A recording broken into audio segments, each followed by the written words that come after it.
Oh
की मला आजची कीर्तन रूपी सेवा देणारे आमचे जनार्दन महाराज बोचरे यांचे मी अंतःकरणापासून आभार मानते। त्याचप्रमाणे आपले लिपणे महाराज असतील त्यांचे देखील अंतःकरणापासून आभार की तुमच्यामुळे या ठिकाणी येण्याचा योग आला। त्याचप्रमाणे मृदंगाचार्य असतील, गायनाचार्य असतील, टाळकरी मंडळी असेल, तुम्ही सर्व श्रोते वर्ग असेल, सिस्टीमवाले दादा असतील, घरी झोपलेले इथं बसलेले टाळकरी माळकरी सर्वांचं एकदाच मनापासून आभार मानते व माझ्या सेवेला सुरुवात विठ्ठल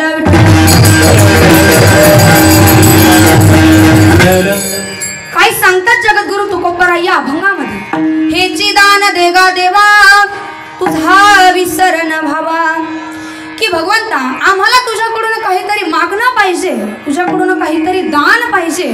मग ते दान आम्हाला काय पाहिजे तर तुझ्या नामाचा, तुझ्या नामचिंतनाचा कधी आमच्या जीवनामध्ये विसर पडू देऊ नको, असं दान आम्हाला तुझ्याकडून पाहिजे। तर त्यावेळेस भगवान परमात्मा म्हणाले की तुम्हाला जर मी असं दान दिलं की माझ्या नामाचा विसर तुम्हाला नाही पडला पाहिजे तर तुम्ही काय करणार, गुण गायीना आवडी ह्याची माझी सर्व जोडी, म्हणजे तुझं नामचिंतन आम्ही गुण म्हणजे आवडीने गाऊ, सवडीने नाही तर आवडीने आम्ही तुझं नामचिंतन करू आणि तुझी आणि माझी जोड एक करून घेईल रे भगवंता। त्यावेळेस भगवान परमात्मा म्हणतात, धन घ्या मुक्ती घ्या संपदा घ्या तुकोबराय, आणि तुकोबराय म्हणतात न लगे मुक्ती धन संपदा संत संग देई सदा, मला धन नको, मुक्ती नको, संपदा नको, मला जर जीवनामध्ये द्यायचंच असेल ना तर फक्त संतांची संगती द्या।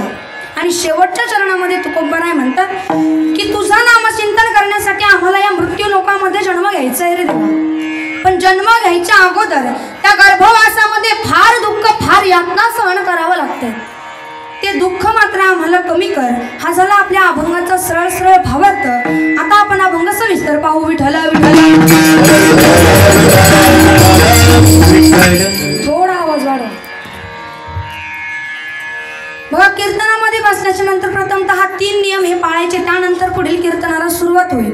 बघा, पहिला नियम असा, कीर्तनामध्ये बसल्याच्या नंतर चप्पल घालून पाय पसरून अजिबात बसायचं नाही, कारण लोकांचं असं झालेलं आहे त्यांना चप्पलही दिसली पाहिजे आणि महाराजाचं तोंडही दिसलं पाहिजे, तर तसं न करता व्यवस्थित कीर्तनामध्ये बसायचं।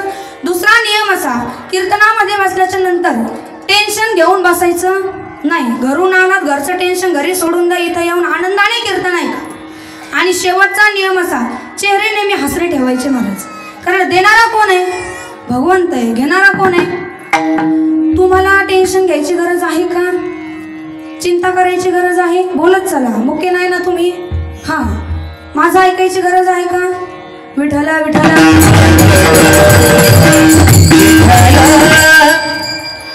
अभंगावरती चिंतन करण्यापूर्वी आपण जर या महाराष्ट्र राज्याचा विचार करून गेलो तर महाराष्ट्र ही संतांची भूमी आहे, ज्या ठिकाणी भगवंताचं प्रागटीकरण झालं, अवतार कार्य ज्या ठिकाणी पार पडलं, अशी असणारी पवित्र आपल्या महाराष्ट्राची भूमी आहे।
म्हणजे एवढी पवित्र आपल्या महाराष्ट्राची भूमी आहे महाराज। मग याच महाराष्ट्राच्या भूमीमध्ये जगदवंदनीय जगदश्रेष्ठ श्री संत तुकोबरायांनी जन्म घेतला आणि त्याच जगदवंदनीय तुकोबरायांचा अभंग आजच्या कीर्तन निरूपणाकरिता निवडला। विठ्ठल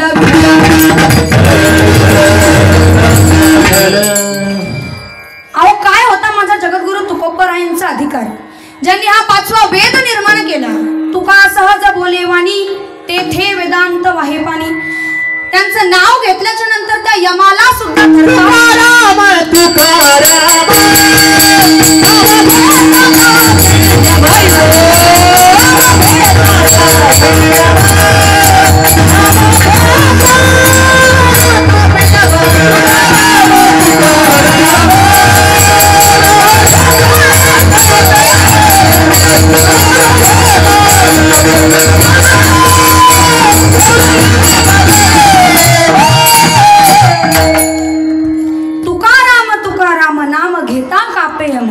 म्हणजे त्या यमाला सुद्धा थरकाप सुटायचा इतके अधिकार संपन्न जगद्गुरु जगदवंदनीय श्री संत तुकोबाराय होते महाराज. त्यांनी त्यांच्या जीवनामध्ये एवढा अधिकार का प्राप्त करून घेतला असेल तर आपल्यासारख्या सामान्य माणसाच्या जीवाचं कल्याण व्हावं म्हणून त्यांनी त्यांच्या जीवनामध्ये एवढा मोठा अधिकार प्राप्त करून घेतला होता. मग बघा आता गेले 6 दिवस झाले हा सप्ताह चालू आहे बरोबर. तर या 6 दिवसामध्ये तुम्ही जितकी काही भगवंताची सेवा केली असेल, भागवत कथा श्रवण केली असेल, हरिपाठ दररोज करताय, त्यानंतर कीर्तन श्रवण करताय, यामध्ये जेवढी काही सेवा केली असेल त्याचं मागण्याचा आजचा हा मागणीपर प्रकरणातील दिवस आहे. निश्चितच तुम्ही आज जे मागणं मागाल ना भगवंत ते निश्चितच तुमचं पूर्ण करून देईल. मग आज जे मागणं मागाल ते विचार करून मागा, कारण असं तसं मागणं मागू नका. कारण भरपूर लोकांचं असं आहे त्यांना मागण्याचा अधिकार प्राप्त होतो पण त्यांना मागावं काय हे कळत नाही. विठ्ठल विठ्ठल.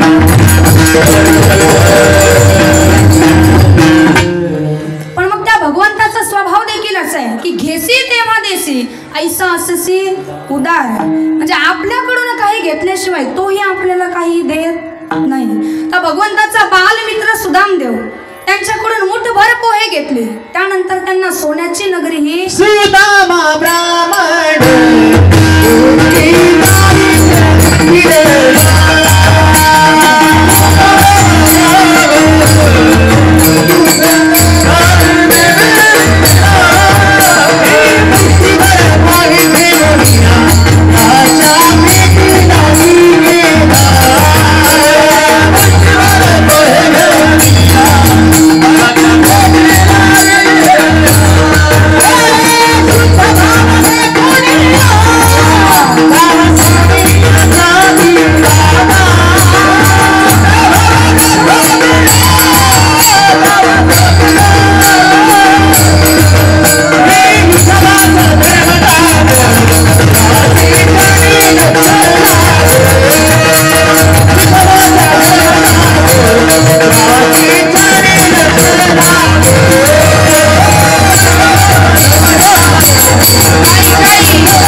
नगरी दान त्यांनी दिली.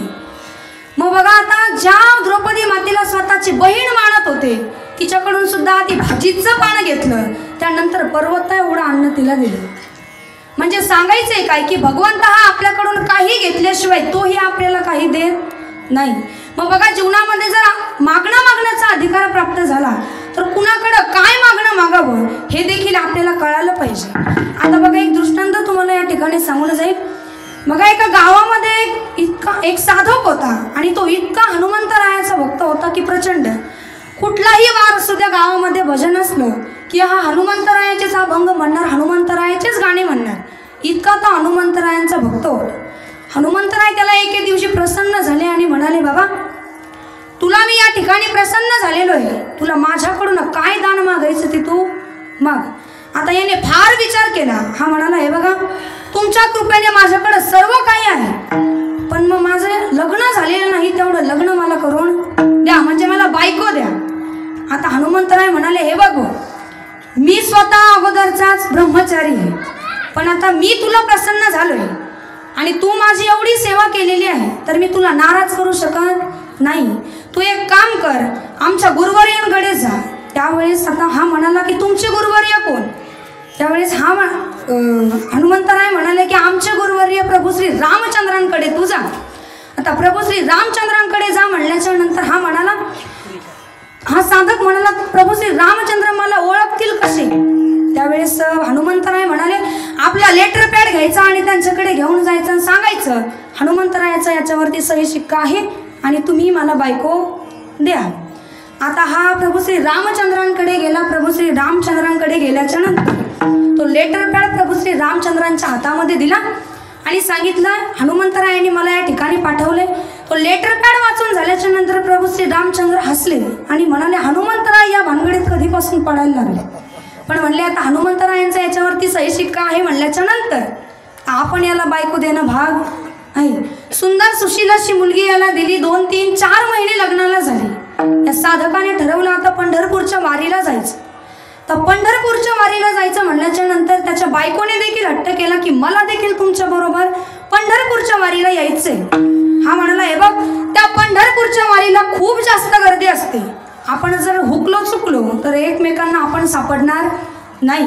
तर तू काय कर, तू घरी राहा, मी 2-3 दिवसामध्ये जाऊन वापस येतो. ती म्हणाली अहो मी तुमचा हात धरून सोबत राहते पण मात्र मला घेऊन चला. पंढरपूरला घेऊन गेला. पंढरपूरला घेऊन गेल्याच्या नंतर त्या साधकाने त्याच्या बायकोला एका ठिकाणी थांबवलं आणि सांगितलं मी पांडुरंगाला प्रदक्षिणा मारून येईपर्यंत या ठिकाणाहून हलायचं नाही. ती म्हणाली हे बघा आता पंढरपूरला आले, आता प्रदक्षिणा नाही मारल्या तर त्यात काही अर्थ होईल का, सार्थक होईल का, तर नाही होणार. त्यावेळेस तो म्हणाला माझा हात धरून आता तुला सोबत नेतो. जात असताना मोठी एक दिंडी आली महाराज आणि या दोघांची ही हुकाचूक झाली. नवऱ्याला बायको सापडेना आणि बायकोला नवरा सापडेना. इतके दिवसभर एकमेकांना शोधलं. शेवटी तो साधक एका मंदिरामध्ये जाऊन बसला. ते मंदिर नेमकं होतं कुणाचं तर प्रभू श्री रामचंद्रांचं. याने विचार केला आता ज्याने करून दिली त्यालाच आपण शोधायला लावू. त्यावेळेस हा म्हणू लागला प्रभू श्री रामचंद्र असं झाले, तुम्ही बायको तर दिली, 4 महिने आम्ही सुखाने राहिलो, आमची हुकाचूक झालेली. त्यावेळेस हनुमंतराय त्या ठिकाणी आले. हनुमंतरायाने जोरात गदा फिरवला आणि याच्या धपाक दिशीन पाठीत घातला आणि काय म्हणाले आता प्रभू श्री रामचंद्रांची हरवलेली कोणी सापडली रे, मी सापडली. म्हणजे हनुमंतरायांनी सापडली. मग तुझी हरवलेली कोण सापडणार, विठ्ठल विठ्ठल.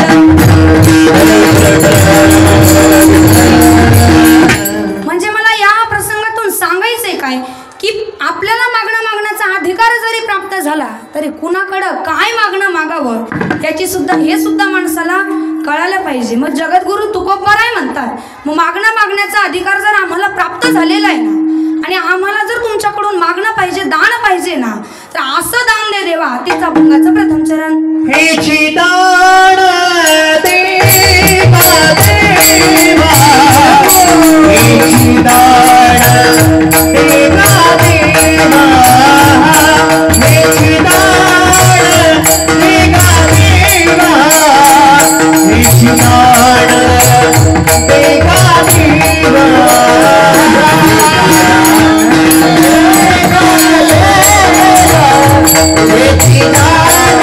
Hey,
तुझा विसर न व्हावा. मग आम्हाला आमच्या जीवनामध्ये असं दान दे भगवंता की तुझ्या नामस्मरणाचा नामचिंतनाचं कधी आम्हाला आमच्या जीवनामध्ये विसर पडू देऊ नको. मग बघा, आपल्यासारख्या माणसाला जर भगवंत प्रसन्न झाला तर आपल्यासारखे जनसामान्य माणसं काय मागणं मागतील याचा काही भरोसा नाही. बघा, एका जंगलातून एका राजाची स्वारी चालली होती. त्या ठिकाणी एक शेतकरी बसलेला होता. त्या राजाला इतकी तहान लागली, त्याने त्या शेतकऱ्याला म्हणला की मला तहान लागलेली आहे, मला पाणी असेल तर प्यायला दे. त्या शेतकऱ्याने त्याला पाणी प्यायला दिलं. तो राजा त्या शेतकऱ्यावरती फार प्रसन्न झाला. तो राजा म्हणाला, मी तुझ्यावरती फार प्रसन्न आहे, तुला माझ्याकडून काय दान पाहिजे ते किंवा काय मागणं पाहिजे तू मागू शकतोस. तर याने इतका विचार केला. हा म्हणाला, हे बघा, तर भगवंताच्या कृपेने तर सर्व काही माझ्याकडे आहे. मी सकाळी 4 वाजता उठलो, आंघोळ वगैरे केली, 7-7:30 वाजता सर्व देवपूजा वगैरे आटोपली आणि 8 वाजता मी दुकानामध्ये गेलो. दुकानामध्ये गेले तंबाखूची पुडी घेतली आणि तसाच मी इकडे निघून आलो. तेवढी चुन्याची पुडी घ्यायची राहिली, तेवढी चुन्याची पुडी मला तुम्ही द्या. आता एवढा मोठा राजा याला प्रसन्न झालेला होता, पण मागणं मागायचं कळत नसल्यामुळे फजिती झाली का नाही. म्हणूनच सांगते, आपल्यासारख्या माणसाला जर भगवंत प्रसन्न झाला तर मागणारा हा चतुर असावा. म्हणजे चतुराईने आपण भगवंताकडे मागणं मागितलं पाहिजे. आता बघा, सर्वात लवकर प्रसन्न होणारं भोळं दैवत कुठलं आहे महिला मंडळ? महादेव, म्हणजेच गणपती बाप्पाचे पप्पा. तेच गणपती बाप्पाचे पप्पा एका साधकाला प्रसन्न झाले. प्रसन्न झाल्याच्या नंतर भगवान शंकराने सांगितलं, माझ्याकडून 3 मागण्या कुठल्याही तुम्ही मागू शकता.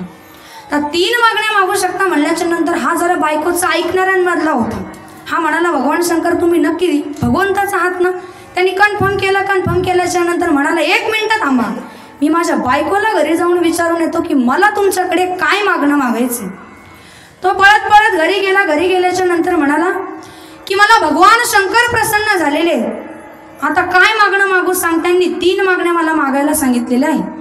ती म्हणाली, हे बघा, 2 वर्षापूर्वी 2 तोळ्याची नथ तुम्ही मला केलेली आहे आणि मला गावामध्ये सगळे पाटलीनबाई पाटलीनबाई असं म्हणतात, पण काय करू, नागचपटा असल्यामुळे मला ती नथ काही घालता येत नाही. सगळं गाव मला चपटी पाटलीन असं म्हणतात. मग तुम्ही काय करा, भगवान शंकराकडे जा आणि म्हणा माझ्या बायकोचं नाक लंब करून दे. मागणं ऐका फक्त. हा परत आला, भगवान शंकराला म्हणाला की माझ्या बायकोचं मागणं असं आहे की तिचं नाक लंब करून पाहिजे. भगवान शंकर म्हणाले, तथास्तु, पहिलं मागणं संपलं. हा म्हणाला, थांबा, कन्फर्म करून येतो नाक लंब झाला का नाही. हा परत घरी गेला. याला याच्या घराचा रस्ताच सापडला. कसा बसा घरी गेला आणि म्हणाला, अगं हे काय? ती म्हणाली, अहो नाक एवढं लंब झालं ते पार गल्लीत लोळायला लागलं. असे कसे तुमचे भगवान शंकर? त्यावेळेस ती म्हणाली, हे बघा, अगोदर मला घरातल्या भाजीचाच वास येत होता, आता मला गल्लीतल्या गटाराचा सुद्धा वास यायला लागलाय. त्या भगवान शंकराला जाऊन म्हणा थोडं नाक छोटं करा. हा परत आला. दुसरं मागणं देखील त्या ठिकाणी संपलं. भगवान शंकर परत तथास्तु म्हणाले. हा घरी गेला. हा म्हणाला, परत बघून येतो नाक छोटं झालं का नाही. ती असं धुडकं घेऊन बसलेली होती. तिचा नवरा म्हणाला, का गं असं का घेऊन बसलीस तू, ते वरती कर. ती म्हणाली, अहो अगोदर तरी कशी बशी ती नथ घालीत होते, आता फक्त 2च बिळं राहिले. असे कसे तुमचे भगवान शंकर? त्यांना जाऊन सांगा की माझं नाक जसं होतं तसंच परत करून द्या. तो परत आला. परत जसं तसं नाक करून दिलं. म्हणजे सांगायचंय काय की 3 मागण्या भगवान शंकराने त्यांना मागायला सांगितलेल्या होत्या. त्यांनी 3ही मागण्या कशा मागितल्या तर व्यर्थ मागितल्या. मग अशा मागण्यामध्ये काही अर्थ आहे का? तर नाही. मग मागणारा हा कसा असावा तर मागणारा हा चतुर असावा. विठ्ठल विठ्ठल.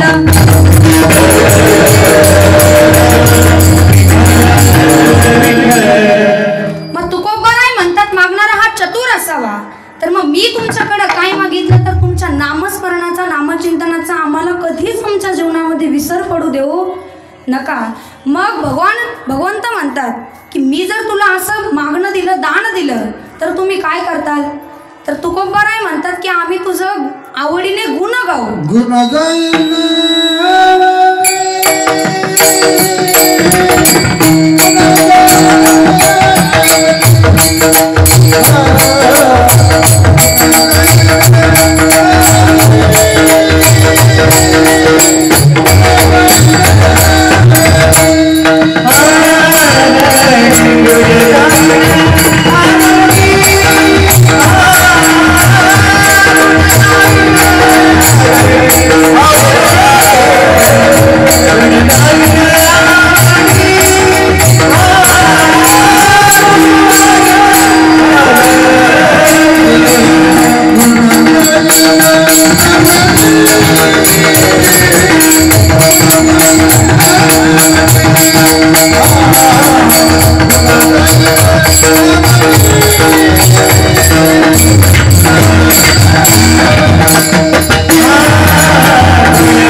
माझी सर्व जोडी म्हणजे आम्ही तुझं नामस्मरण इतकं अंतःकरणाने करू आणि तुझी आणि माझी जोड एक करून घेईल रे भगवंता.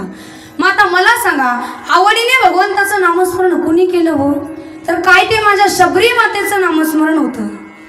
अरे शबरी माता भिल्ल समाजाची होती, पण तिनं प्रभू श्री रामचंद्रांचं इतकं नामस्मरण केलं की त्यांना त्यांच्या आश्रमावरती यावं लागलं. त्या सकाळी दररोज उठायच्या, फळे फुळे तोडून आणायच्या आणि हे सर्व कार्य करत असताना काय म्हणायच्या, जब मेरे राम जी पावन होगा, शबरी के कुटियों का पावन होगा. जब मेरे राम जी पावन होगा, शबरी के कुटियों का पावन होगा. जब मेरे राम जी पावन होगा, शबरी के कुटियों का पावन होगा. जब मेरे राम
जी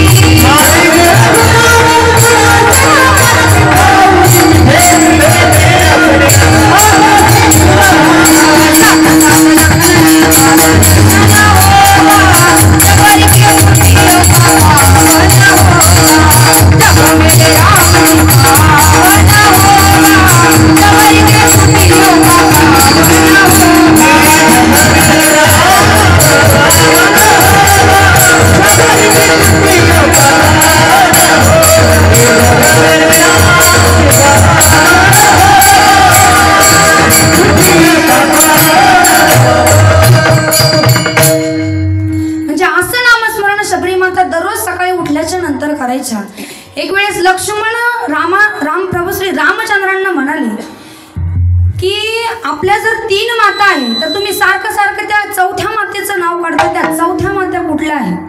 त्यावेळेस प्रभू श्री रामचंद्र म्हणाले, अरे सुमित्रा, कैकेयी, कौशल्या या 3 मातेने फक्त आपली 14 वर्ष वाट बघितली, पण त्या मातेने आपली जन्मोजन्मीची वाट बघितली रे.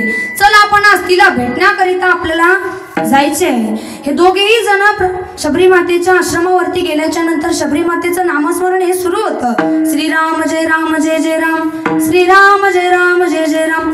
नामस्मरण सुरू असताना प्रभू श्री रामचंद्रांना डोळ्यासमोर बघितलं. विठ्ठल विठ्ठल. प्रभू श्री रामचंद्रांना तिने डोळ्यासमोर बघितले आणि ती म्हणू लागली, प्रभू तुम्ही आल्यावरती हे करीन ते करीन ठरवलं होतं, पण तुम्हाला बघून काहीच सुचत नाही रे देवा.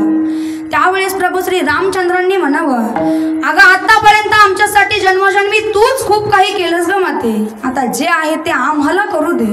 त्यावेळेस प्रभू श्री रामचंद्रांनी आपल्या अश्रुधारांनी शबरी मातेचे पाय धुतले आणि ते तीर्थ म्हणून प्राशन केलं. कशासाठी हो? फक्त आणि फक्त त्या शबरी मातेने त्या प्रभू श्री रामचंद्रांचं नामस्मरण केलं होतं, म्हणून त्यांनी त्या प्रभू श्री रामचंद्रांना यांच्या आश्रमापर्यंत यावं लागलं. मग असं नामस्मरण आपल्या जीवनामध्ये आल्याच्या नंतर आपण केलं पाहिजे. आणखी कुणी त्या भगवंताचं नामस्मरण एकदम आवडीने केलं? अरे काय ते माझ्या जगद्गुरु तुकोबारायांचं नामस्मरण होतं महाराज. एक वेळा जगद्गुरु तुकोबाराय भंडारा डोंगरावरती नामस्मरण करत होते, तर रामेश्वर भट्ट त्यांच्या घरी आले. कुणीतरी रामेश्वर भट्टांना सांगितलं की काय तो तुकाराम भजन करतो, काय तो तुकाराम कीर्तन करतो, लोक त्याच्या पाया काय पडतात. रामेश्वर शास्त्री धडाधडा तुकोबारायांच्या घरी गेले. घरी गेल्याच्या नंतर आवाज देऊ लागले, कोठे आहे तो तुकाराम? मोठ्या मोठ्याने ओरडू लागले. तुकोबारायांच्या घरची माणसं बाहेर आली आणि म्हणाले, काय झालं शास्त्री, काही काम काढलं का? त्यावेळेस शास्त्रींनी म्हणावं, मला तुकारामकडे काम आहे, मला फक्त सांगा तुकोबाराय कुठे? त्यावेळेस त्यांनी सांगितलं की त्या आता शौचास गेलेच. भंडारा डोंगरावरतून तुकोबाराय वापस येत असताना घरच्यांनी असं सांगितलं, ही त्या दिशेने गेले. त्या दिशेने गेल्याच्या नंतर कुठून तरी आवाज येत होता, पांडुरंग हरी, पांडुरंग हरी. त्यावेळेस रामेश्वर शास्त्री त्या ठिकाणी गेले आणि म्हणाले, अरे हे तुकाराम, एवढ्या घाणीत त्या देवाचं नामस्मरण करतो, तुला लाज वाटत नाही का? तुकोबाराय म्हणाले, हे बघा, मी देवाचं नामस्मरण करत नाही, माझ्या जिभेला तशी सवय झाली.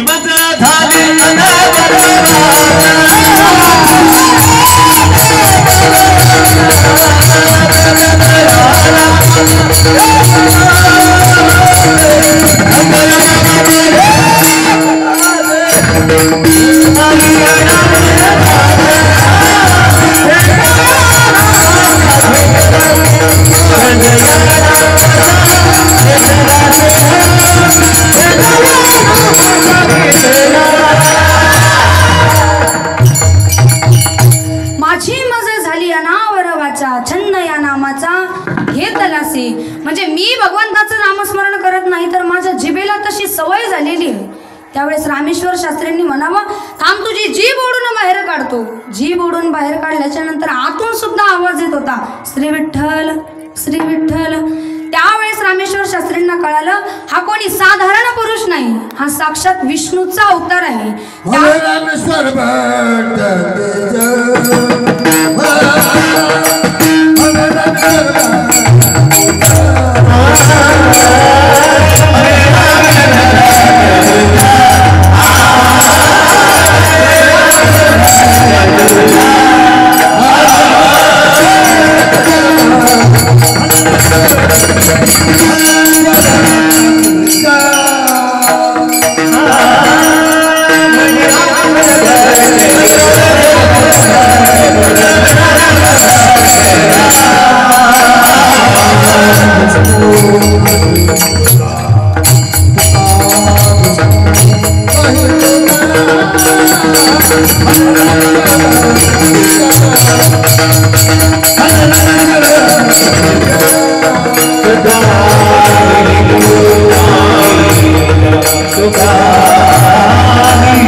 त्यांना कळालं, हा कोणी साधारण पुरुष नाही.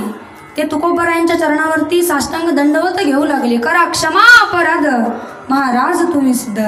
तुकोबाराय म्हणाले, हे बघा, जाऊ दे शास्त्री, माणूस हा चुकीचा पुतळा आहे, पण मी तुम्हाला अगोदरही सांगितलं होतं की मी देवाचं नामस्मरण करत नाही, तर माझ्या जिभेला, माझ्या वाचेला तशी सवय झालेली आहे. विठ्ठला विठ्ठला.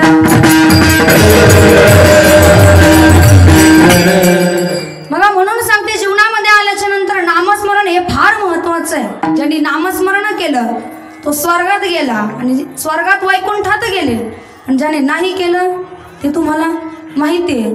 बघा, आता भरपूर जण समाजामध्ये असे आहेत, ते नामस्मरण फार करतात, त्यांचं अंतकरणापासून नामस्मरण असतं, पण अंतकरणामध्ये जर अहंकार रूपी वासना असेल तर ते नामस्मरण करण्याचा काही फायदा आहे का? तर नाही. बघा, एक वेळेस तुकोबाराय भंडारा डोंगरावरती नामस्मरण करत असताना एक साधक त्या ठिकाणी गेला आणि म्हणाला की मला देव भेटला पाहिजे, असं काहीतरी करा जगद्गुरु तुकोबाराय. त्यावेळेस तुकोबारायांनी प्रश्न विचारायला सुरुवात केली, का रे बाबा, तुझा व्यवसाय काय आहे? यांनी सांगितलं, माझी किराणा मालाची दुकान आहे महाराज. तुकोबारायांनी प्रश्न विचारायला सुरुवात केली. बघा, हे उदाहरण ज्याला कळेल त्यालाच कळेल, लक्ष देऊन ऐका. तुकोबारायांनी प्रश्न विचारायला सुरुवात केली, का रे तुझ्या दुकानामध्ये काय फळ मिळतं का? तो म्हणाला हो. मायफळ मिळतं का? हो. जायफळ मिळतं का? तो म्हणाला हो. जिरे मिळतात का? हो. मिरे मिळतात का? हो. हिंग मिळतात का? हो. अरे वेड्या, तिथंच तर देव आहे. त्या माणसाची रेंजच गेली महाराज, की काय फळ, मायफळ, जायफळ, जिरे मिरे हिंग यामध्ये भगवान परमात्म्याचा संबंध काय महाराज? त्यावेळेस तुकोबारायांनी इतकं गोड उत्तर दिलं, अरे काय फळ म्हणजे हे कायारूपी शरीर आहे. काय फळ म्हणजे काय? तर हे कायारूपी शरीर आहे, जे मायारूपी, मायफळ म्हणजे या मायारूपी संसारामध्ये बंधनामध्ये अडकलेलं आहे. जे जायफळ म्हणजे एक ना एक दिवस जाणार आहे. मिरे म्हणजे मीपणा, माझ्यासारखा कीर्तनकार मीच, माझ्यासारखा मृदंगाचार्य मीच, माझ्यासारखा गायनाचार्य मीच. हा जो मीपणा आहे, ज्या दिवशी जिरे म्हणून जिरून जाईल ना, त्या दिवशी हिंग म्हणजे देव भेटल्याशिवाय राहणार नाही. विठ्ठल अहंकार गेला, तुका म्हणे देव झाला.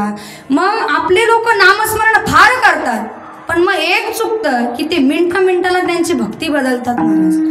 मला सांगा, आपण इतकं नामस्मरण करतो, तुम्ही सोमवाराला की वेगळाच देव, मंगळवाराला की वेगळाच देव, अशी भक्ती काहीही कामाची नाही. बघा, एक काल्पनिक चित्र तुमच्या डोळ्यासमोर आणा, तुम्हाला समजावून सांगण्यासाठी हे उदाहरण देते. बघा, एक काल्पनिक चित्र तुमच्या डोळ्यासमोर आणा. एक हिंदूचा भक्त आहे आणि एक मुसलमानाचा भक्त आहे. दोघेही काय येतो? भक्तच आहेत. दोघेही जण जहाजीतून प्रवास करत आहेत. प्रवास करत असताना एक मोठी समुद्राची लाट आली आणि त्यांची जहाजी पलटी झाली. तर जहाज पलटी झाल्याच्या नंतर जो मुसलमानाचा भक्त होता त्याने आपल्या अल्लाचा दावा सुरू केला, अल्लाह मुझे बचाव, अल्लाह मुझे बचाव. पण आपलं जे होतं हिंदूचं, त्याने तेवढ्या गडबडीमध्ये विचार केला, आपले 33 कोटी देव आहे, आपण सर्वात अगोदर कुणाचं नामस्मरण करायला पाहिजे. यांनी गणेश भगवंताचा दावा सुरू केला. हा म्हणू लागला, सुख करता दुःख हरता वार्ता विघ्नाची, पूर्वी पूर्वी प्रेम कृपा देवाची. म्हणजे बघा, आरती सुरू केली, आरती झाली, पूर्ण आरती म्हणून झाली. मग म्हणाला, गणपती बाप्पा देखील याला वाचवायला मृत्यू लोकांमध्ये येत होते. तेवढ्यात हा म्हणाला, या गणपतीला याचाच पोट झेपे ना, हा कधी आपल्याला वाचवायला यायचा, त्याच्यापेक्षा याचा पप्पा बरा. आता गणपती बाप्पाचे पप्पा म्हणजे कोण? तर महादेवाचा त्यांनी दावा सुरू केला. अवतवती विक्राळ ब्रह्मांडी वाळा, विषयकंठ काळा त्रिनेत्री ज्वाळा. आरती म्हणू लागला, आरती पूर्ण झाली. परत म्हणाला, हे शंकर भोळे ते भोळेच राहणार, त्यापेक्षा यांचा मित्र बरा. मग विष्णूचा दावा सुरू करू लागले. तेवढ्यात पार्वती माता म्हणाल्या की तुम्ही कुठे चाललात? भगवान शंकराला म्हणाले, भगवान शंकर म्हणाले, माझा भक्त पाण्यामध्ये बुडतोय, अगं त्याला वाचवण्याकरिता मी या मृत्यू लोकामध्ये चाललेलो आहे. त्यावेळेस ती म्हणाली, अहो बरोबर एकदम व्यवस्थित नीट लक्ष देऊन तुम्ही मृत्यू लोकांमध्ये डोकावून बघा, हे गिऱ्हाईक तुमचं नसून तुमच्या मित्राचं आहे असं मला वाटतं. तर एवढ्या सगळ्या भानगडीमध्ये जो मुसलमानाचा भक्त होता त्याचा अल्ला बी त्याला घेऊन गेला बी आणि आपला तिथंच मेल्ला बी. विठ्ठल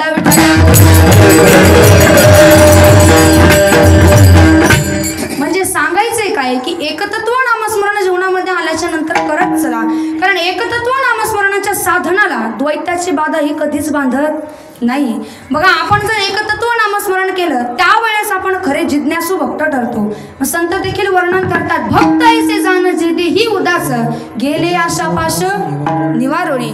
म्हणून बघा, आता भक्ती इतकीही सोपी नाही, पण करायला गेलं तर तुका म्हणे सोपे आहे सर्वाहुनी, शहाणा तो धनी घेतो येते. असं आपला विषय चालू आहे मागण्याचा. आता महिला मंडळी तुमच्याकडे मी थोडंसं वळते. बघा, ज्या वेळेस तुमच्या गर्भामध्ये लेकरू असतं त्यावेळेस तुम्ही त्या भगवंताकडे मागणं मागता की आमची लेकरं ही सात्विक जन्माला येऊ द्या. पण बघा, एक वाक्य आठवतं म्हणून सांगून जाई, ही काळाची गरज आहे, हे सांगणं फार गरजेचं आहे. बघा, ज्या वेळेस गर्भामध्ये लेकरू आहे त्यावेळेस रामकृष्ण हरी उच्चार असू द्या तुमच्या ओठाला, रामकृष्ण हरी उच्चार असू द्या तुमच्या ओठाला, ज्ञानेश्वरी गाथा लागू द्या तुमच्या बोटाला, तेव्हा ज्ञानोबा तुकोबा येतील तुमच्या पोटाला, ज्ञानोबा तुकोबा येतील तुमच्या पोटाला. बघा, आता छत्रपती शिवाजी महाराजांच्या जन्माचं मुख्य कारण कोण होते हो? तर माँसाहेब जिजाऊ. की ज्या जिजाऊला कळालं आपल्या गर्भामध्ये मुलगा आहे तेव्हापासून त्यांनी रामायण महाभारत वाचायला सुरुवात केली आणि त्याच जिजाऊची पुण्याईच फळाला आली. माझ्या जिजाऊची पुण्याई कशी आली हा फळाला, माझ्या जिजाऊची पुण्याई कशी आली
येते.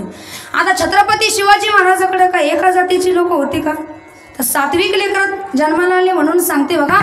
छत्रपती राजाकडे एका जातीची लोक नव्हती तर अनेक जातीची लोक होती. अरे 18 पगड जाती 16 सारा समाज मराठमोळा स्वराज्यावर ठेवून डोळा एक जागी केलाय गोळा. बघा छत्रपती राजाकडे एका जातीची लोक नव्हती, अनेक जाती धर्माची लोक होती. त्या सर्वांनी मिळून सर्वांच्या बळाने एवढं मोठं स्वराज्य त्यांनी निर्माण केलं. अरे छत्रपती शिवाजी महाराज कुणाला म्हणावं? जो 65 किलोची तलवार वागवतो त्याचं नाव यसाजी, जो 1500 जणांबरोबर एकटा खिंड लढतो त्याचं नाव बाजी. अरे हात तुटला तरी स्वराज्यासाठी लढत राहतो त्याचं नाव तानाजी. वाघाचा जबडा फाडून त्याचे दात मोजतो त्याचं नाव संभाजी. आणि या सर्वांना एकत्र करून जो स्वराज्य निर्माण करतो ना त्यांचं नाव छत्रपती शिवाजी. एकच राजा इथे जन्मला, एकच राजा इथे जन्मला, शिवनेरी किल्ला. एकच राजा इथे जन्मला, शिवनेरी किल्ला. माझ्या राजाचं नाव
राजगड बाहेर येते. बघा आत्ताच्या मराठ्यातला आणि आधीच्या मराठ्यातला तुम्हाला फरक सांगते. अरे पहिले मराठे लवकर उठे, लढाईला सुटे, तलवार तुटे पण पिछे ना हटे. आताचे मराठे हे उशिरा उठे, दारूच्या आड्यावरती सुटे, थोबड फुटे पण पिछे ना हटे. हे आहेत आताचे संस्कार. विठ्ठला विठ्ठला.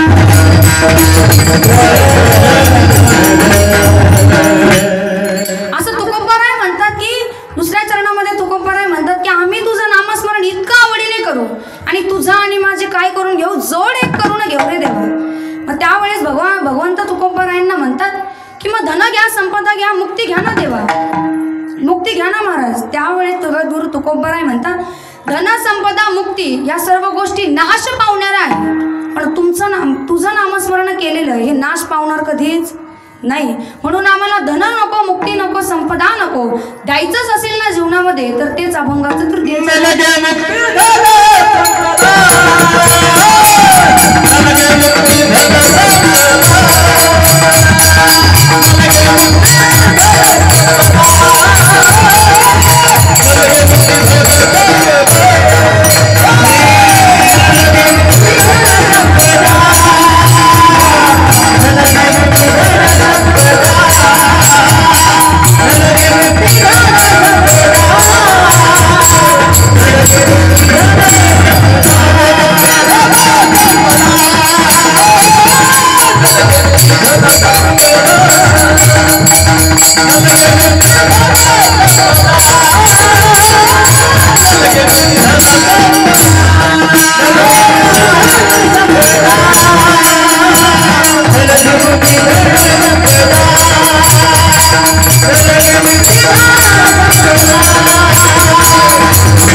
बघा आता आवडीने नामस्मरण करायचा विषय होता म्हणून आपण सुंदर असं त्या भगवंताचं नामस्मरण एकदा करू. पण बघा एकतत्व नामस्मरण किती जणांचं या ठिकाणी आहे तुम्हाला एका मिनिटामध्ये सांगते. सर्व महिला मंडळीने हात वरती घ्या. पुरुष वर्ग नाही, पुरुष वर्ग नाही, फक्त महिला मंडळी हात वर घ्या. बघा मला जरी दिसत नसते तरी भगवान परमात्मा वरतून तुम्हाला बघते. हात वरती घ्या. मी जे म्हणेल ते माझ्या मागं तुम्ही म्हणायचं. नामदेव जनाबाई हातवर. सोपान काका मुक्ताबाई.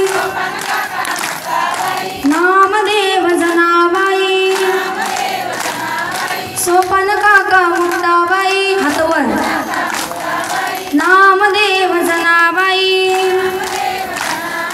सोपान काका मुक्ताबाई हात. नामदेव जनाबाई. सोपान काका मुक्ताबाई. मागच्या बाया बोलत नाही. 4-2 का होईना पण म्हणाल्या म्हणजे तुमचं किती कीर्तनामध्ये लक्ष यावरूनच कळतं. आता सर्वांनी आपल्या हातावरती घ्या. पुरुष वर्ग महिला मंडळी सर्व. विठोबा रखुमाई.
तिसऱ्या चरणामध्ये तुकोबाराय म्हणतात की भगवंता आम्हाला त्या संतांची संगती दे. तर संतांची संगती जर जीवनामध्ये केली तर भगवंताची प्राप्ती व्हायला जास्त वेळ लागत नाही. पण बघा, संतांची संगती सोडून जर दुर्जळ माणसाची संगती आपण जीवनामध्ये केली तर काय होतं. आता विषय घ्या, दारुड्याची जर संगती जीवनामध्ये आल्याच्या नंतर आपण केली. बघा, गावामध्ये 3 मित्र राहत होते. एका गावामध्ये 3 मित्र होते आणि त्यांच्यामधले दोघं इतके दारुडे होते आणि एक जो त्यांच्यातला होता तो इतका सुशिक्षित होता, त्याला सगळं सुपारीचं सुद्धा व्यसन नव्हतं. आता हे दोघं त्याला म्हणाले, का रे आम्ही इतकी दारू पितो, तू आमच्या सोबत राहून सुद्धा तू दारू पित नाहीस. तो म्हणाला, अरे दारू पिऊन लिव्हर खराब करण्यापेक्षा त्याच दारूच्या पैशाने आपण कुठलीही गोष्ट चांगली करू शकतो ना. त्यावेळेस ते 2 दारुडे याला म्हणाले, हे बघ, भगवंताने लाईफ ही आपल्याला एकदाच दिलेली आहे, तर त्यामध्ये माणसाने सगळ्या गोष्टी टेस्ट करून पाहिल्या पाहिजे. तर याच्याही डोक्यातले लाईट लागले. हा म्हणाला, आपणही थोडी टेस्ट करायला हरकत, बरोबर? हां, नाही. यांनी थोडी टेस्ट केली.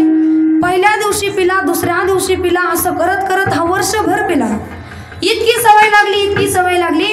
पहिले जे 2 दारुडे होते त्यांच्यापेक्षा दुप्पट हा गडी प्यायला लागला. हा प्यायला लागला. ते दोघं म्हणाले, अरे तू किती दारू पितोय? त्यावेळेस हा म्हणाला, अरे भगवंताने लाईफ एकदाच दिलेली आहे, त्यामध्ये माणसाने सर्व गोष्टी टेस्ट केल्या पाहिजे.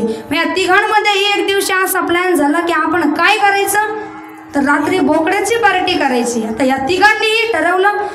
जो सुशिक्षित होता, जो आत्ता प्यायला लागला होता, त्याच्या घरी खूप बोकडे होते. ह्या दोघांनी त्याला सांगितलं, रात्री बायको झोपली, घरी जायचं आणि एक बोकडं उचलून आणायचं. हा रात्री 2 वाजेपर्यंत जागी राहिला. बायको 2 वाजता झोपली. 2:30च्या दरम्यान हा घरी गेला. फार अंधार होता. अंधारामध्ये काय उचलून आणलं याचं याला माहिती. हे आले, खाल्लं पिल्लं. सकाळी हा गडी 5 वाजता घरी आला. घरी आल्याच्या नंतर बायको इतक्या हळूच म्हणाली, का हो धनी, तुम्ही रात्री 2:30 वाजता काळं कुत्रं घेऊन कुठं चाललो? मग आता मला सांगा, खायचं काय होतं? बोकडं. खाल्लं काय? दारुड्याची संगती जेवणामध्ये चांगली आहे का? तर नाही. बघा, आणखी एक उदाहरण सांगते. असेच 2 दारुडे शेतामधून चालले असताना त्यांना विहिरीमध्ये चंद्राचं प्रतिबिंब दिसलं. महाराज, काय दिसलं? प्रतिबिंब म्हणजे सावली दिसली. ते दोघंही फुल पिलेले होते म्हणून त्यांच्यातलं एक जण म्हणाला, अरे मला असं वाटतं चंद्र विहिरीत पडलं. दुसरा म्हणाला, आपण त्याला काढलं पाहिजे म्हणल्याच्या नंतर एक दोरी आणली, बकेट आणली. ती बकेट त्या विहिरीमध्ये घातली. विहिरीमध्ये घातल्याच्या नंतर जसं चंद्राच्या प्रतिबिंबाजवळ ती बकेट नेणार तसं ते प्रतिबिंब थोडं सरकू लागलं.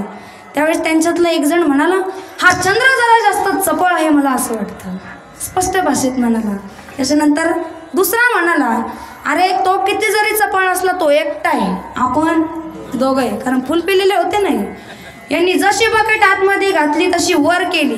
ती कुठल्या तरी कशाला तरी त्या विहिरीमध्ये ती अडकल्याच्या नंतर हे दोघंही जण हुताने मागं पडले. आता तरी कळावं ना की चंद्र हा वरती. तरी त्यांच्यातला एक जण म्हणतो, एका झटक्यात चंद्र वरती काढला. विठ्ठल.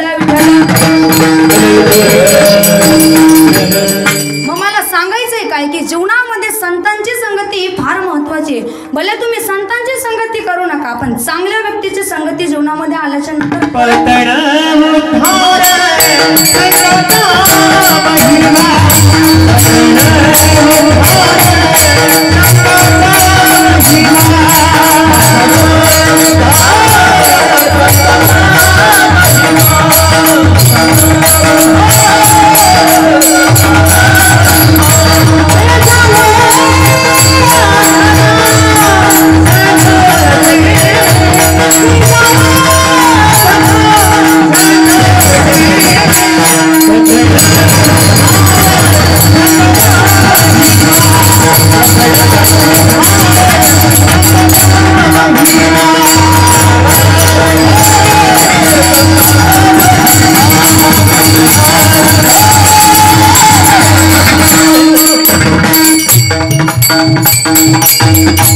म्हणजे भगवंत रूपी ते संत असतात. त्यांची संगती जर आपण जीवनामध्ये केली तर त्या भगवंताची प्राप्ती व्हायला जास्त वेळ लागत नाही. श्याम तेरे मिलने का संत संग ही बहाना है, राधे तेरे मिलने का संत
नाही.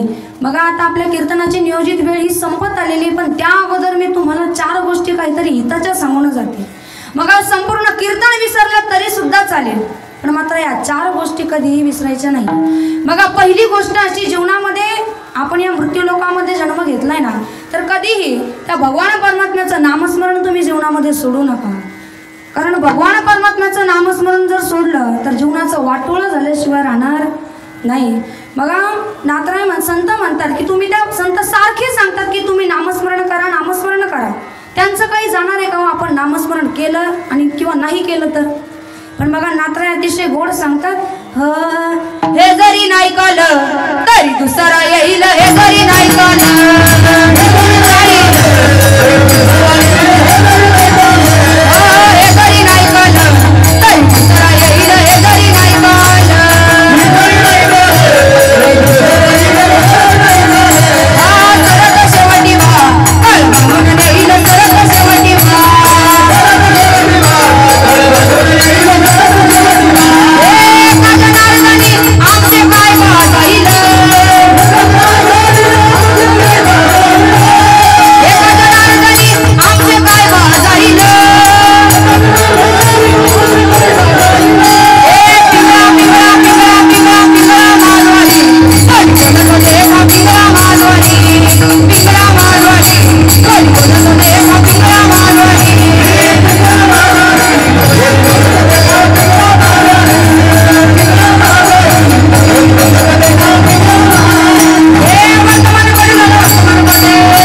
नामस्मरण केलं अथवा नाही केलं तरी त्या संतांचं काहीही जाणार नाही. जे जाणार आहे ते फक्त आणि फक्त आपलंच जाणार आहे. बघा 4 गोष्टी सांगणार होते. पहिली गोष्ट झाली की नामस्मरण जीवनामध्ये आल्याच्या नंतर स्वच्छ अंतकरणाने करत चला. आता दुसरी गोष्ट म्हणजे अशी की जीवनामध्ये आल्याच्या नंतर या मृत्यू लोकात जन्म घेतल्याच्या नंतर पैसा मात्र करू नका. अहंकार तुमच्या अंगामध्ये त्या पैशामुळे जागा होतो महाराज. बघा कितीही पैसा कमवला तरी 1 रुपया सुद्धा तुम्ही वरती घेऊन जाऊ शकत नाही. सुईच्या टोकावरती बसेल इतकंही तुम्ही वर घेऊन जाऊ शकता का महिला मंडळी? तर नाही घेऊन जाऊ शकत. बघा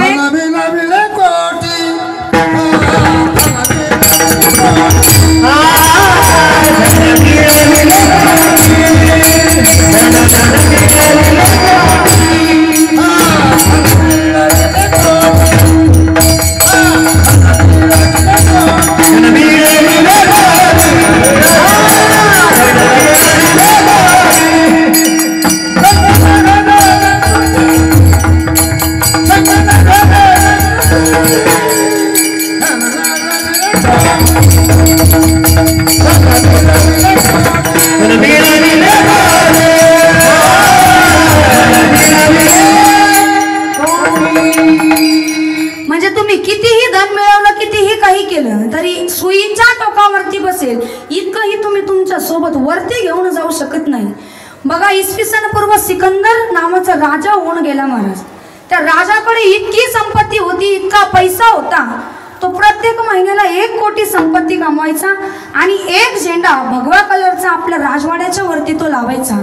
आतापर्यंत 19 कोटी संपत्ती त्याने कमवली आणि 19 झेंडे त्याच्या राजवाड्याच्या वरती त्याने लावले. आता पंजाब शीख जो धर्म आहे, पंजाबमध्ये जो शीख धर्म आहे त्याचे जे गुरु नानक हे जे गुरु आहेत ते त्याच्या राजवाड्यामध्ये गेले आणि म्हणाले, सर्व विचारपूस झाली आणि एक सुई दिली. तर राजाच्या हातामध्ये त्या गुरु नानकांनी एक सुई दिली आणि सांगितलं की ही सुई मला पुढच्या जन्मामध्ये परत दे. तर राजा गडबडीत होता म्हणून राजाने तेवढी बोटा एवढी सुई हातामध्ये घेतली. जशी जशी रात्र होऊ लागली तशी तशी राजाला विचार पडू लागला की 50 वर्षांनी सुई मागितली असती मी दिली असती, नवे 100 वर्षांनी 150 वर्षांनी माझ्या पिढीला मागितली असती तरी देखील मी ही सुई गुरु नानकांना दिली असती. पण पुढच्या जन्मामध्ये ही सुई मी यांना देऊ कशी, कारण पुढचा जन्म कुठला आहे हे मला माहिती नाही. रात्रभर या राजाला काही झोप आली नाही. सकाळी लवकर उठला, आंघोळ वगैरे केली आणि गुरु नानकांच्या आश्रमावरती गेला. आश्रमावरती गेल्याच्या नंतर गुरु नानकांना म्हणू लागला, तुम्ही काल ही बोटा एवढी सुई माझ्याकडे दिली होती आणि तुम्ही सांगितलं की पुढच्या जन्मामध्ये ही सुई मला परत दे. तर त्यावेळेस गुरु नानकांनी गोड उत्तर द्यावं, अरे ही बोटा एवढी सुई तर तुझ्या सोबत घेऊन जाऊ शकत नाही. मग मला सांग, तू जे एवढे धन संपत्ती जे कमवलंय 19-20 कोटीची जी काही असेल तिच्या सुईच्या टोकावरती बसेल तेवढं तरी हे सगळं धन तू तुझ्या सोबत नेणार आहेस का रे? नाही म्हणला महाराज. म्हणजे सांगायचंय काय की सुईच्या टोकावरती बसेल इतकंही आपण आपल्या सोबत घेऊन जाऊ शकत नाही. मग आपण सोबत काय घेऊन जाऊ शकतो तर पुण्य आणि आपलं पाप. म्हणूनच सांगते जीवनामध्ये आल्याच्या नंतर जास्त पैसा करू नका. सर्व गोष्टी या पैशाने होत नसतात. विठ्ठल विठ्ठल.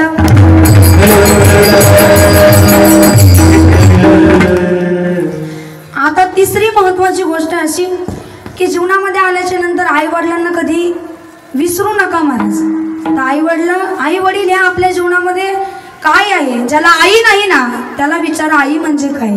ज्याला बाप नाही त्याला विचारा बाप म्हणजे काय, बापाची कमी काय असते, आईची कमी काय असते. बघा एक प्रसंग आठवतो म्हणून तुमच्या समोर 2 मिनिटांमध्ये मी सांगूनच जाईल. बघा एक राम नावाचा मुलगा होता महाराज. गावामध्ये फार सुंदर त्यांचं कुटुंब होतं. हृदयविकाराने आई गतप्राण झाली. आई गतप्राण झाल्याच्या नंतर त्या बाप आणि मुलगा दोघांचा संसार राहिला. त्या बापाने दुसरं लग्न केलं आणि सावत्र आई त्या बाळाला घरामध्ये आणली. तो मुलगा 6 वर्षाचा त्यावेळेस होता. सावत्र आई ज्या वेळेस घरामध्ये आणली की सावत्र आई त्या बाळाचा इतका छळ करत असे की 2 दिवस त्या बाळाला जेवायला देखील देत नसे. तर आईची कमी काय असते बघा.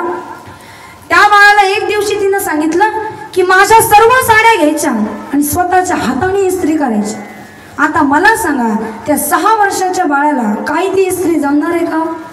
इस्त्री करायला मुलगा बसल्याच्या नंतर 2-3 साड्या इस्त्री त्याने कशा बशा केल्या, पण 4थी साडी मात्र त्याच्याकडून जळाली. तर साडी जळाल्याच्या नंतर ती आई त्या ठिकाणी आली. ती मोठ्या मोठ्याने ओरडू लागली आणि ती गरम इस्त्री त्या बाळाच्या पाठीवरती ठेवली.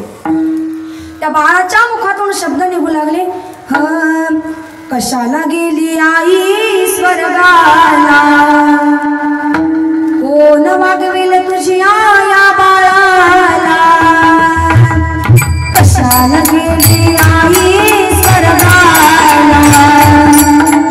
कोण वागवेल तुझी या बाळाला, कशाला गेली आई स्वर्गाला,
या प्रसंगातूनच आपल्याला कळून आलं असेल.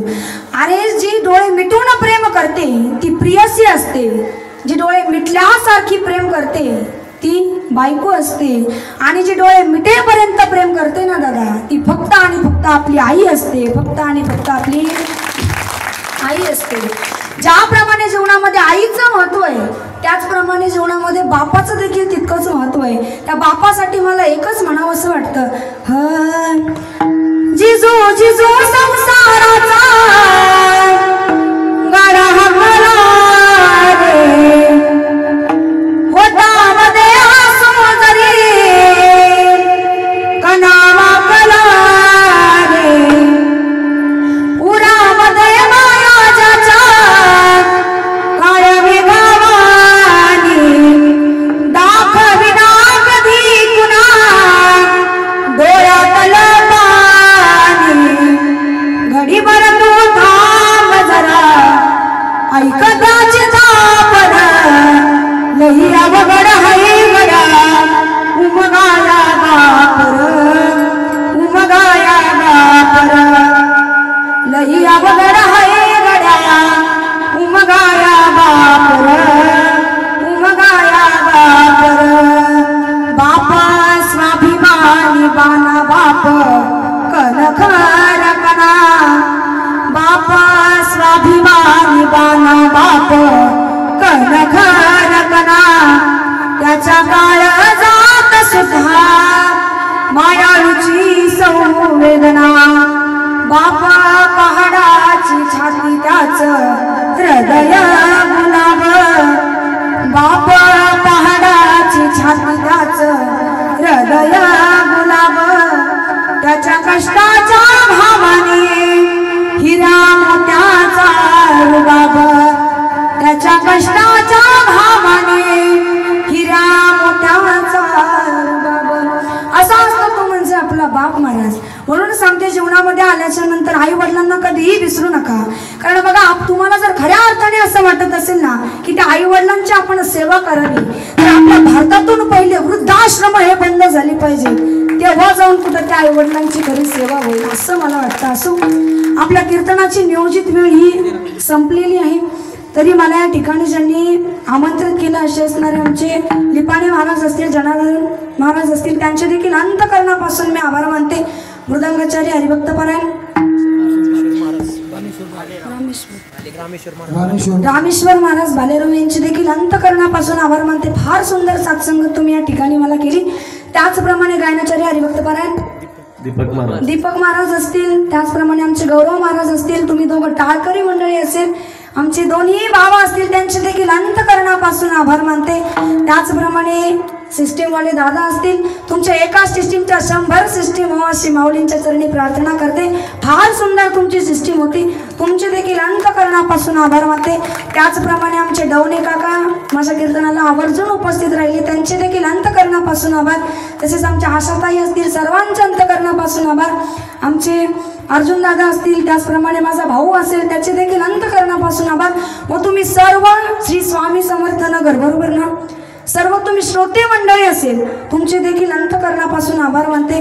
बघा, एखादा शब्द जर चुकीचा गेला असेल तर तुमची मुलगी समजून मला माफ करा. ज्यांना 3 मुली असेल त्यांनी 4थी समजून माफ करा. ज्यांना 2 असेल त्यांनी 3री समजा. ज्यांना 1 असेल त्यांनी 2री समजा. आणि ज्यांना मुलगीच नाही ना त्यांनी मला दत्तक घ्या, पण मात्र मला माफ करा. आणि सर्व प्रॉपर्टी माझ्या नावावरती. विठ्ठल विठ्ठल. त्याचप्रमाणे फार तुमचं गोड नियोजन आहे, एकदम सुंदर. त्याचप्रमाणे शूटिंगवाले दादा असतील, सर्वांचे मी अंतकरणापासून आभार मानते. व फार सुंदर सर्व नियोजन तुम्ही या ठिकाणी केलं. कुठलं मंदिर नसताना या ठिकाणी सप्ताह करणं, एकदा या सर्व कमिटीसाठी जोरदार टाळ्या वाजवा. ज्या ठिकाणी मंदिर आहे त्या ठिकाणी सप्ताह होत नाही महाराज, पण या ठिकाणी मंदिर नसताना जर या लोकांना इतकी हौस आहे म्हणल्यावरती किती हे देवाला लागलेले असतील. सर्वांचे मी अंतकरणापासून आभार मानते. फार सुंदर तुमचं गोड नियोजन आहे. त्याचप्रमाणे जाता जाता कीर्तनाला पूर्ण विराम देण्या अगोदर भैरवी होईल, त्यानंतर आपण सेवेला पूर्ण विराम देऊ.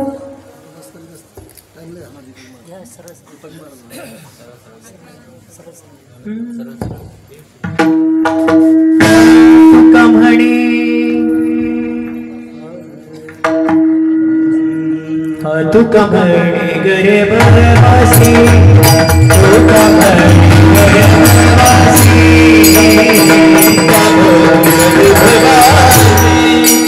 तुका म्हणे गरीबवासी, सुखी घालावी अंबासी, सुखी घालावी अंबासी, गुणगायित आवडी,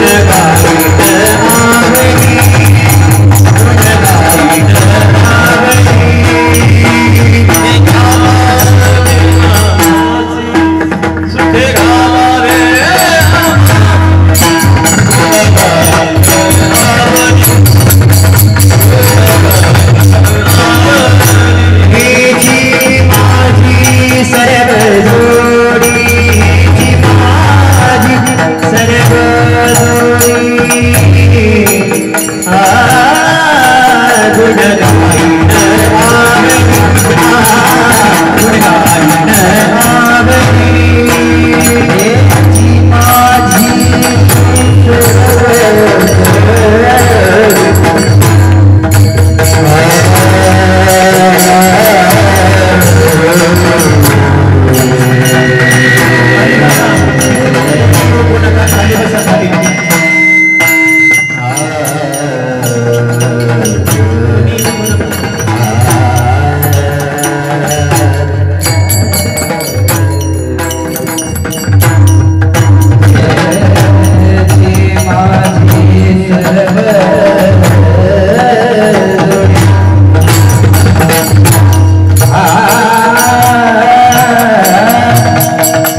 विठ्ठल